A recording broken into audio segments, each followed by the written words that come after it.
Hello and welcome to the channel M with Rakesh. मेरा नाम है आंचल त्यागी। ये है हमारी यूपीटीजीटी की सीरीज बायोलॉजी की, जिसमें आज है डे 5 का लेक्चर। डे 5 का लेक्चर में हम डिस्कस करने वाले हैं, जैसे कि अभी तक हम डिस्कस करते आ रहे हैं, हर एक लेक्चर में 10 क्वेश्चंस की एक सीरीज। ये 10 क्वेश्चन सुनने में एक छोटी सी अमाउंट लगती है कि हम 10 क्वेश्चन डिस्कस कर रहे हैं। अगर आपने हमारी पूरी वीडियो अभी तक देखी है तो आपने देखा होगा कि इन 10 क्वेश्चंस में जितना हम मटेरियल डिस्कस करते हैं वो लगभग 50 क्वेश्चंस आपके कवर कर जाता है। तो अगर आप ये 10 क्वेश्चन अच्छे से भी पढ़ते हैं तो जो आपकी सीरीज है उसके एंड तक आते आते आप 300 क्वेश्चंस कवर कर चुके होंगे। और इन 300 क्वेश्चंस में से अगर मैं ज़्यादा भी ना बोलूँ तो आप लगभग 2000 क्वेश्चंस का एक मटेरियल आराम से कर पाएंगे। ओके, इतना मटेरियल आपको सफिशिएंट मिल जाएगा जब आप एग्जाम हॉल में देने के लिए बैठेंगे अपना पेपर। तो आपको जब आप देखेंगे कि अच्छा ये क्वेश्चन ये तो हमने उस वीडियो में डिस्कस किया था, और यकीन मानिए आपको एग्जाम में बहुत बहुत बहुत ज़्यादा हेल्पफुल है हमारी छोटी छोटी वीडियोस रहने वाली हैं।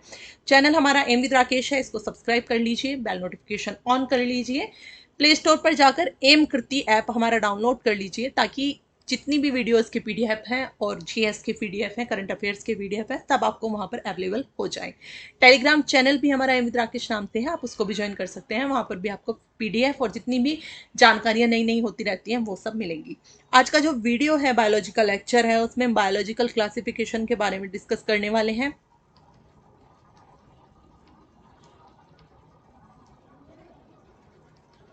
शुरू करते हैं आज का अपना लेक्चर और देखते हैं क्या क्या क्वेश्चन आज हम डिस्कस करने वाले हैं। सबसे पहले बात करते हैं क्वेश्चन नंबर 1 की। It is which option is true. एक यहाँ पर हमको डायग्राम दिया गया है, जिस तरह से एक मकड़ी होती है, स्पाइडर होती है, इस तरह का कुछ डायग्राम है। और पूछा है कि tail fibre, head, sheath, collar, इनका एक क्रम कौन सा ठीक है। ओके, चलिए इस डायग्राम को देखिए। दिस इज अ बैक्टीरियोफेज, या फिर हिंदी में मैं बोलूं तो इसको बोलते हैं हम जीवाणु भक्षी। ओके, जीवाणु भक्षी। हिंदी वाले बच्चे नाम से समझ पा रहे होंगे, ऑब्वियसली इंग्लिश वाले भी समझ पा रहे होंगे। जीवाणु मतलब कि बैक्टीरिया, भक्षी मीन्स जो खा जाए। ओके, खाने वाला। तो जो बैक्टीरिया को खाने वाले वायरसेस होते हैं उनको हम बैक्टीरियोफेज बोलते हैं। This is the definition of bacteriophage. Okay, viruses जो कि ईट करते हैं बैक्टीरियाज को, उनको हम बोलते हैं बैक्टीरियोफेजेस। सेकेंड पॉइंट, इनमें जो जेनेटिक मटेरियल होता है, जो आनुवांशिक पदार्थ होता है, आनुवांशिक पदार्थ वो होता है double standard DNA. Double standard DNA, क्योंकि वायरसेस में हमें डीएनए और आरएनए दोनों ही जेनेटिक मटेरियल देखने के लिए मिलते हैं। तो इनका खास पॉइंट है कि इनमें डबल स्टैंडर्ड डीएनए देखने के लिए मिलता है। ओके, तीसरा है इनके हम टाइप्स कुछ देखते हैं कि ये बैक्टीरियोफेजेस के टाइप हैं। तो T2, T4, T6, ये जो टर्म्स हैं ये आपके बैक्टीरियोफेजेस के ही टाइप्स आती हैं।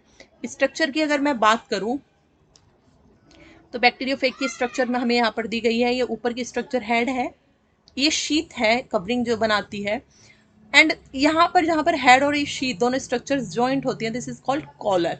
नीचे जो मकड़ी की टांग जैसी स्ट्रक्चर है, स्पाइडर लेग जैसी स्ट्रक्चर है, इनको हम टेल फाइबर्स बोलते हैं। ठीक है, मैंने पहले भी आपसे बोला था कि जो ये वीडियोस हैं हमारी, बहुत हमने एक शॉर्ट टर्म में क्रैश कोर्स शुरू किया था, तो 13 डेज हम वीडियो बना पा रहे हैं। तो इसमें हम पूरा सिलेबस आपको कवर नहीं कर पाएंगे, लेकिन फायदा ये रहेगा कि उस 30 डेज में एक एक टॉपिक जो हम डेली, जिस पर हम 10 क्वेश्चन यहाँ पर डिस्कस करते हैं, जिनके बारे में बात करते हैं, उनको आप डिटेल में अपनी बुक से, नेट से, या किसी भी जो आपके पास माध्यम है पढ़ाई का, उससे पढ़कर उससे नोट्स बना सकते हैं या फिर हाईलाइट कर सकते हैं अपनी बुक में। तो वो आपके लिए फायदेमंद रहेगी और इसमें ज़्यादा टाइम भी नहीं लगेगा। आधे घंटे की हमारी वीडियो होती है, उस आधे घंटे के अलावा आप 2 घंटे भी अगर एक चैप्टर को बैठकर देने वाले हैं तो यकीन मानिए वो आपको एग्जाम हॉल में बहुत ज़्यादा हेल्प करने वाली है। ओके, तो देखिए सबसे ऊपर जो ए स्ट्रक्चर है वो आपकी है हेड। लेट्स सी कि which option state A is head. Only third option से A is head, B is collar, correct, C sheath, and D is tail fibre, right. So we will go with option 3 in this question. Okay, A head है, B collar है, C sheath है, and D tail fibre है। बढ़ते हैं दूसरे question की तरफ, that is virus के बारे में कौन सा कथन गलत है। Which statement is incorrect about viruses. A obligate parasite, परजीवी बाध्य, can multiply only when they are inside the living cells, C can't pass through bacterial filters and D made up of protein and DNA और RNA। बात करते हैं viruses के बारे में। देखिए वायरस जो है एक ऐसे ऑर्गेनिज्म है जो ना तो लिविंग है एंड ना ही डेड है, ना तो लिविंग है ना ही नॉन लिविंग है। इनको हम कनेक्टिंग लिंक बोल देते हैं कि कनेक्टिंग लिंक है किस किस के बीच की, लिविंग एंड नॉन लिविंग के बीच की। करेक्ट, ये बोल देते हैं क्योंकि इनके अपने कुछ कैरेक्टर्स हैं जिसके बेस पे हम डिफाइन करते हैं कि दीज आर लिविंग और दीज आर नॉन लिविंग।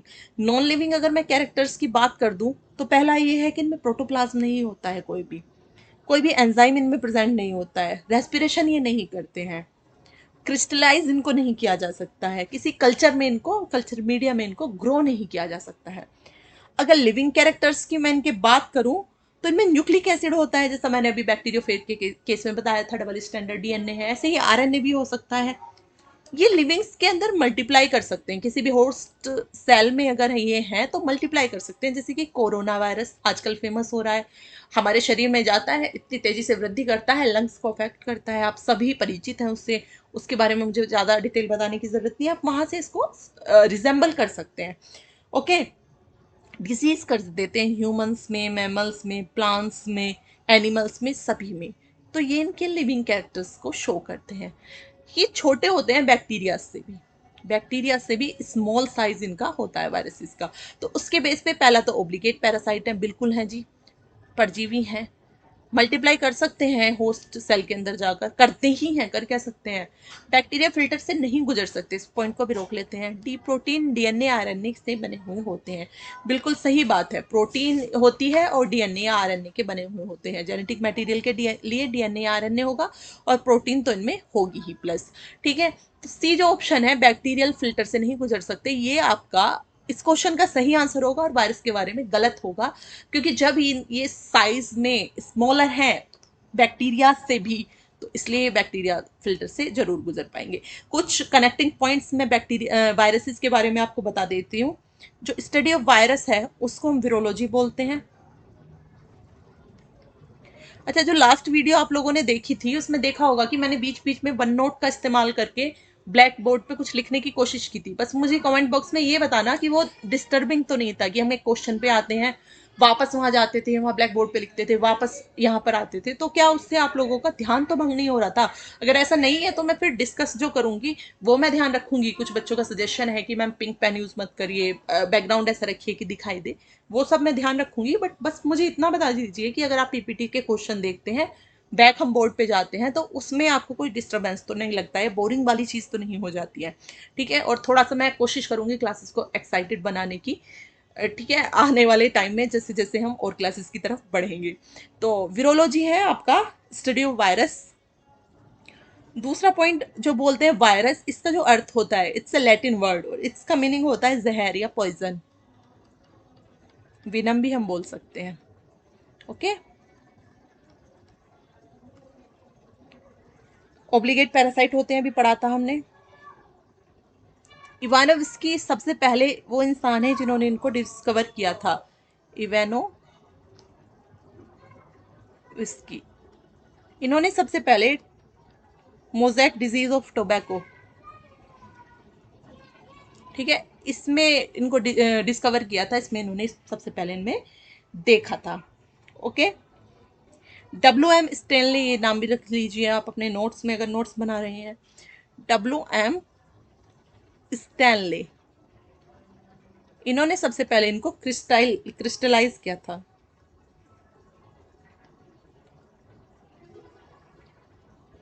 मतलब कि क्रिस्टल की फॉर्म में स्टोर किया था। करेक्ट, डीएनए आरएनए दोनों हो सकते हैं, वो हमारे ऑप्शन से ऑलरेडी क्लियर हो गए हैं। नॉन लिविंग और लिविंग के कैरेक्टर्स क्या हो सकते हैं वो भी मैंने आपको बता दिए हैं। चलते हैं नेक्स्ट क्वेश्चन की तरफ, that is T O Diener discovered a new infectious agent. Give me a second. Okay, it's here. Question number third. Teodiner discovered a new infectious agent that was smaller than virus and have following characters: potato spindle tuber disease, free RNA इसमें होता है, molecular weight of RNA is low.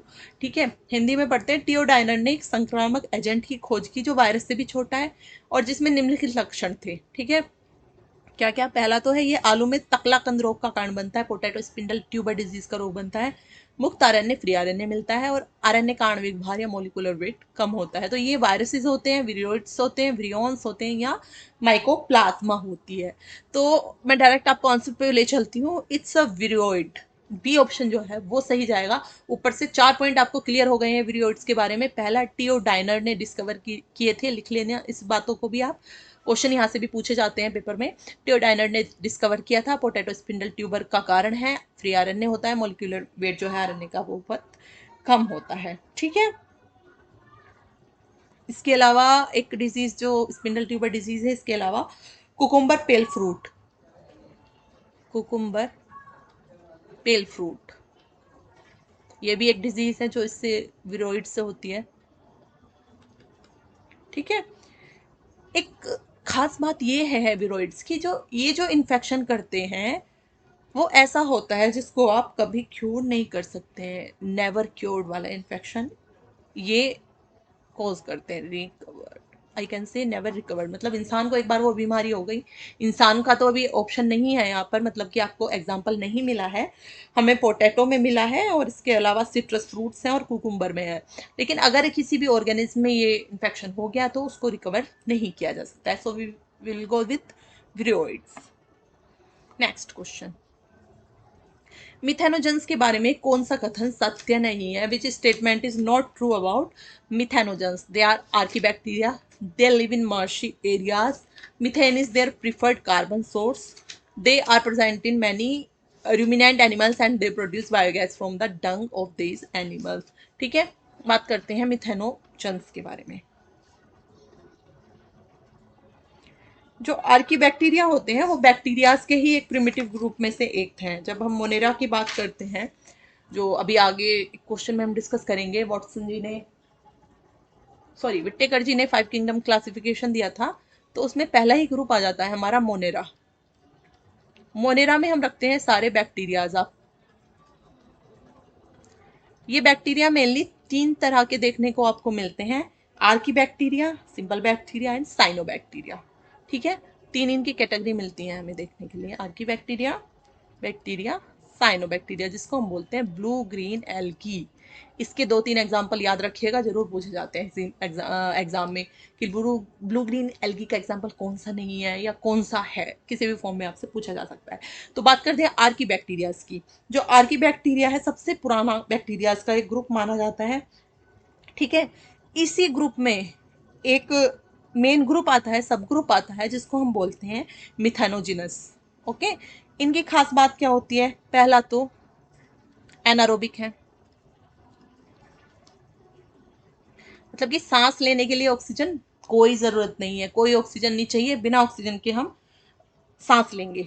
Okay, muddy areas में रहते हैं, दल मतलब कि कीचड़ वाली भूमि में, दलदली क्षेत्रों में, मडी या मार्शी एरियाज।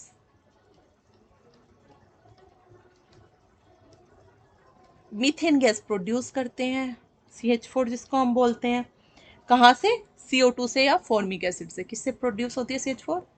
CO2 या फॉर्मिक एसिड।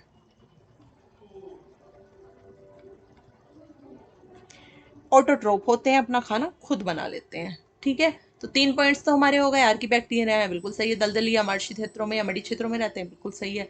और हाँ जी, जो फोर्थ ऑप्शन है आपका, ये आपके रूमिनेंट्स जो एनिमल्स होते हैं, मतलब जो जुगाली करने वाले जानवर होते हैं, जो खाना खा के बैठ के, गाय भैंस हुए ना आपके, काओ बुफलोज, इनमें देखने के लिए मिलती हैं। ठीक है, इनकी आई वांट टू से कि इनका जो डंग है, काउ डंग है या बफलो डंग है, जो गोबर होता है, उससे बायोगैस प्रोड्यूस होती है। ओके, तो इस क्वेश्चन का आंसर होगा सही थर्ड, कि methane is their preferred carbon source. This is not true about methanogens. C option, methane उनका पसंदीदा कार्बन स्रोत है, ये सही नहीं है इस क्वेश्चन के लिए। Okay, let's move to next question, question number 5th।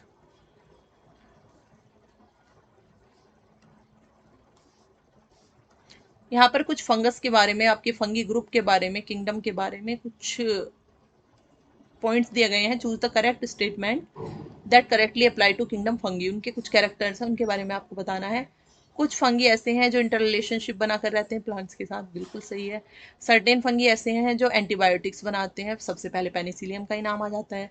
The fungal life cycle typically includes spore stage and, या डी ऑप्शन बोलता है ऑल।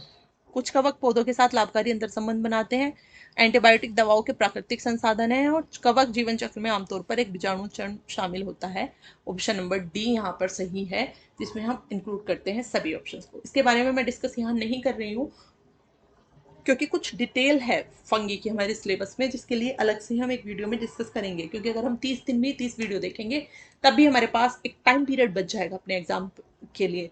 और अगर मौका मिला तो उस एग्जाम में हम रिवीजन करेंगे थ्रू आउट, विद क्वेश्चंस की नहीं, एक थ्योरी की फॉर्म में। ओके। और वैसे आप लोग यहाँ पर फंगी के जो अभी कैरेक्टर्स लिखे थे उसको अभी पढ़ सकते हो। Okay. Whittaker is famous for, Whittaker ji क्यों फेमस है? 2 किंगडम क्लासिफिकेशन के लिए, 3 किंगडम क्लासिफिकेशन के लिए, 4 किंगडम क्लासिफिकेशन के लिए, या 5 किंगडम क्लासिफिकेशन के लिए। ठीक है। तो देखिए, जो क्लासिफिकेशन है वो आज से नहीं किया जा रहा है। सबसे पहले एरिस्टोटल या अरस्तु साहब हुए हैं, एरिस्टोटल जी, ये लगे हुए थे क्लासिफिकेशन करने में। और आज की बात नहीं है, ये बहुत पुरानी बातें हैं। तो पहले जो साइंटिस्ट हैं जिन्होंने ऑर्गेनिज्म्स को क्लासिफाई किया था, वो है हमारे अरस्तु जी। ठीक है। उन्होंने सिंपल दिखाई देने वाले कैरेक्टर्स जो है, मॉर्फोलॉजिकल कैरेक्टर्स हैं, कौन कैसा दिखता है, इस बिहाफ पे 2 किंगडम बना दिए थे। पहला है हमारा प्लांट और दूसरा है एनिमल।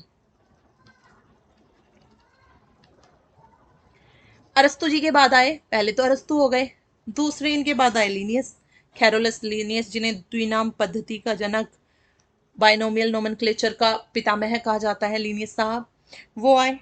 इन्होंने 3 किंगडम क्लासिफिकेशन दे दिया। 3 राज्य इन्होंने बता दिए, कौन से इंक्लूड कर दिया? प्लांटी और आपके एनिमेलिया तो थे ही, जो प्लांट और एनिमल को अलग अलग करते थे।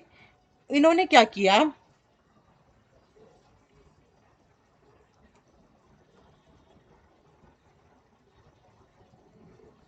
वेट ए सेकेंड, सॉरी, 3 किंगडम क्लासिफिकेशन हैक्कल ने दिया था। सॉरी, लीनियस जो थे वो प्लांट और एनिमेलिया के ही सपोर्टर आए थे। तो लीनियस का इसी में नाम है। 3 किंगडम में हम आते हैं हैक्कल जी के लिए। हैक्कल 3 किंगडम क्लासिफिकेशन हैक्कल ने दिया था, जिसमें इन्होंने प्रोटिस्टा को शामिल कर दिया था। ठीक है। अब इसके बाद आया 5 किंगडम क्लासिफिकेशन, क्योंकि जो ऊपर के क्लासिफिकेशन थे इनमें कुछ ना कुछ कमियां रह गई थी। जैसे 3 किंगडम क्लासिफिकेशन ही आ गया, लेकिन इसने प्रोकैरियोटिक यूकैरियोटिक के बारे में, क्लोरोफिल और नॉन क्लोरोफिल ऑर्गेनिज्म के बारे में, इनके बारे में कुछ नहीं बताया था। तो उसके बाद एक और आया जिसको हम बोलते हैं 5 किंगडम क्लासिफिकेशन, WH विटेकर जी ने दिया।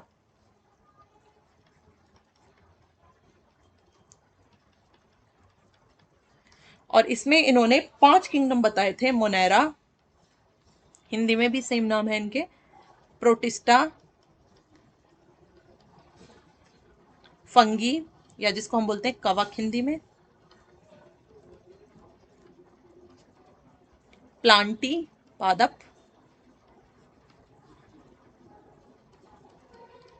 एंड लास्ट एनिमेलिया, जंतु जगत। ठीक है। मोनेरा में हमारे सारे प्रोकैरियोट आ जाते हैं। प्रोकैरियोट क्या है, सेल में आप पढ़ेंगे। प्रोटिस्टा में हमारे प्रोटोजोन्स और यूनिसेलुलर एल्गी आ जाते हैं। फंगी में मल्टी सेलुलर आ जाते हैं। और प्लांटी और एनिमेलिया में तो है ही हमारे मल्टी सेलुलर। ठीक है। तो विटेकर किसके लिए प्रसिद्ध है? 5 साम्राज्य वर्गीकरण या 5 किंगडम क्लासिफिकेशन के लिए। Move to next question, question number 7। Which of the classification is considered as a modern phylogenetic system? किस वर्गीकरण को आधुनिक वंशावली प्रणाली के रूप में जाना जाता है? लीनियस के, मैंथामुक्कर के, हचिंसन के, या एंगलर और ब्रांटन के? तो देखिए, जब हम बायोलॉजिकल क्लासिफिकेशन करते हैं तो अलग अलग मेथड हम उसके लिए यूज करते हैं। किसी ने किसी भी बेस पे क्लासिफाई किया है, किसी ने किसी बेस पे क्लासिफाई किया है। तो अगर मैं टाइप्स ऑफ क्लासिफिकेशन की आपसे बात करूं, वर्गीकरण के जो टाइप्स हैं उनकी बात करूं, तो पहला है आपका आर्टिफिशियल सिस्टम ऑफ क्लासिफिकेशन, कृत्रिम, आई कैन से कृत्रिम प्रणाली, वर्गीकरण की कृत्रिम प्रणाली हिंदी में artificial system of classification.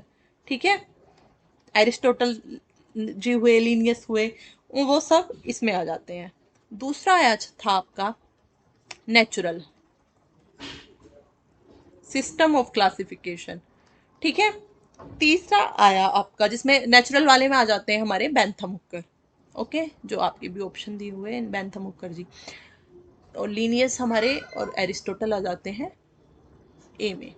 Okay, फिर आया उसके बाद थर्ड न्यूमेरिकल टैक्सोनॉमी और quantitative taxonomy classification system. Okay, उसके बाद आपका आता है फोर्थ पे फाइलोजेनेटिक क्लासिफिकेशन।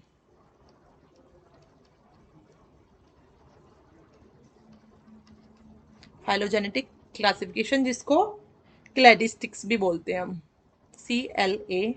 CLADISTICS, cladistics. तो ये जो क्लासिफिकेशन का सिस्टम है फाइलोजेनेटिक, ये आपके इवोल्यूशन से रिलेटेड है, इवोल्यूशनरी रिलेशनशिप से। कैसे कि माना कोई स्पेशीज है ए, वक्त के साथ साथ उससे दो स्पेशीज बी और सी बनी, फिर सी आगे इवोल्व होती चली गई, डी में बढ़ गई। तो इस तरह से एक ट्री की फॉर्म में मॉर्फोलॉजिकल कैरेक्टर्स, ओरिजिन, इवोल्यूशन जो है डिफरेंट ऑर्गेनिज्म का, उसके बेसिस पे एक ट्री बना के रखते हैं। इसको फैमिली ट्री भी हम कहते हैं, क्लेडोग्राम भी इसमें कहा जाता है इस सिस्टम में। ठीक है, तो ये जो आपका फाइलोजेनेटिक वर्गीकरण सिस्टम है, ये हमारे हचिंसन जी ने पहली बार दिया था। फर्स्ट किसने दिया था? हचिंसन ने। लेकिन उसके बाद इसको डेवलप किया था एंगलर और प्रेंटन ने। इंग्लैंड हिंदी में टाइप हुआ है, ये गलत है, इसको हम लिखते हैं एडोल्फ एंगलर, फुल नेम था इनका एंगलर।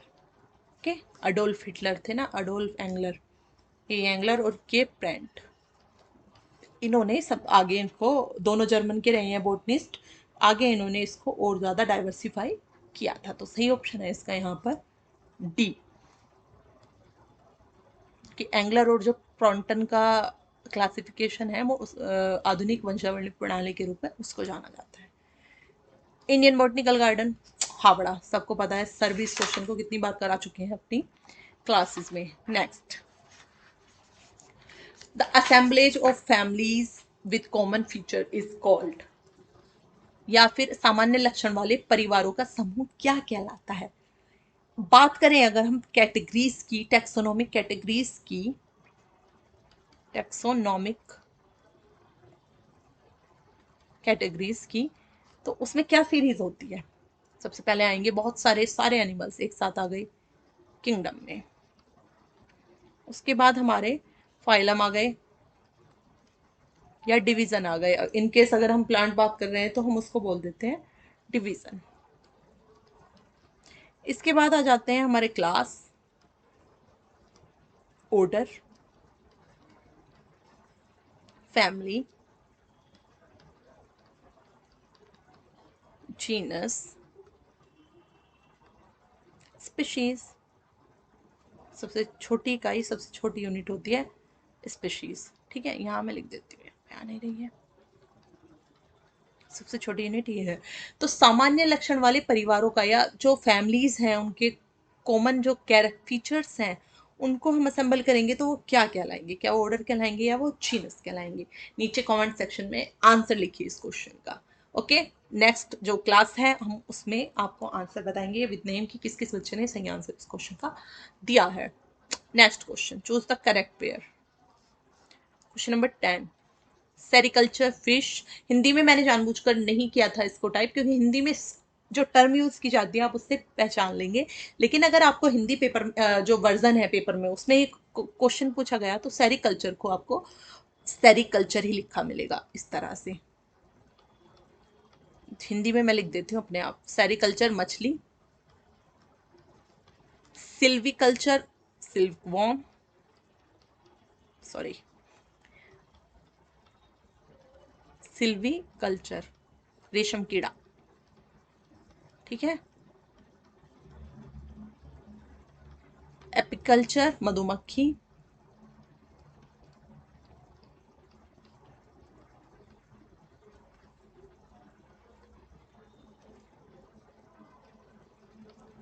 पिसिकल्चर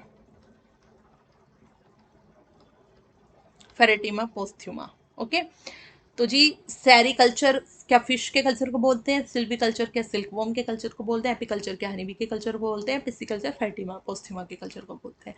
फेरेटिमा पोस्थ्यूमा होता है आपका केंचुआ, पिसिकल्चर होता है आपका मछली पालन। तो पिसिकल्चर होता है हमारा रिलेटेड फिशेस से, फिशेस की जो रेडिंग है उसको हम बोलते हैं पिसिकल्चर। सेरिकल्चर हमारा सिल्क फॉर्म से रिलेटेड है, सिल्क वॉर्म की रियरिंग को, पशु सिल्क वॉर्म के पालन को हम सेरिकल्चर बोलते हैं। अपिकल्चर हमारा हनी बी से रिलेटेड है। जो क्वेश्चन नंबर इस 10th है, इसका जो आंसर है that is option number C, apiculture honey bee से रिलेटेड है। ओके, ये थे आज हमारे 10 क्वेश्चन लिविंग वर्ल्ड या टैक्सोनॉमी या बायोलॉजिकल क्लासिफिकेशन की हम कह सकते हैं। आई होप आपने वीडियो पूरा देखा है। अगर आपने वीडियो पूरा देखा है तो आप वीडियो को लाइक करें, चैनल सब्सक्राइब करना ज़रूर हमारा करना है, इसको ना भूलें, एंड वीडियो को शेयर जरूर करें। जो भी आपके साथी बायोलॉजी से टीजीटी पीजीटी देने वाले हैं उनके साथ ज़रूर शेयर करें, ताकि इस बचे हुए कम समय में वो लोग भी अपनी थोड़ी सी तैयारी को हवा दे पाए, थोड़ी ज़ोरदार तैयारी वो कर सकें। मिलेंगे अपनी नेक्स्ट वीडियो में। Thank you.